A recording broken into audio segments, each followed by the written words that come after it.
What other tips would you give somebody that's starting from fresh? Maybe he's got a little bit of an ability. I know the game's changed a little bit with the cameras and how anybody could basically go out there and make something, which is great. But at the same time, there's a lot of crap. But the stuff that's good is going to push to the top. I could see. Yeah. What type of advice would you give somebody like just starting out? Like, how would you tell them, hey, this maybe you could approach it this way, or give them some kind of advice? Artie, did you know something? It's all about confidence.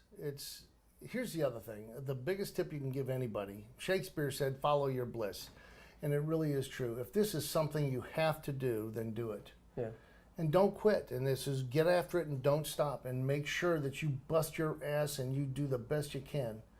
And don't, what happens a lot of times when you're around the arts, we're all artists, so what we'll do is we'll do this and then we'll sit around and get high and get drunk or something. And this is it's not necessary. And the thing about it has to be a job. It has to be a job that you show up on time.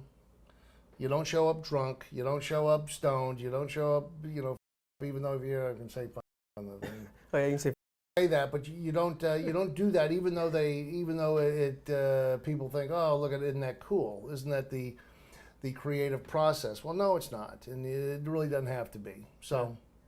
Just do your job. And what happens is the people that are hiring, the producers and directors, they're hiring, they'll say, well, look, I like this guy. This son of a bitch shows up when he says he's going to show up. We don't have to bail him out of jail. He hasn't beat up his wife. He's not drunk, and he's not vomiting.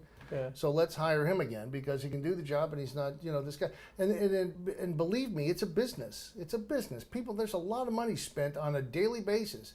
And they don't want to have a scene shot where you're in this scene, but Brian can't come today because why? Well, he's in jail. He shot somebody, so he can't make it today, and so now we have to Don't be a troublemaker. We have to reshoot this thing and do all this stuff. I'm being lighthearted about this, but that's a lot of money go down the drain if somebody doesn't show up one day. Happens. Yeah, because everybody's there. You're talking tons of equipment. Yeah. Especially some of the huge sets you worked on, like Pearl Harbor and stuff like that. That's a lot of money. A bunch of money. Yeah. And so you don't want to have people screwing up. So. Yeah.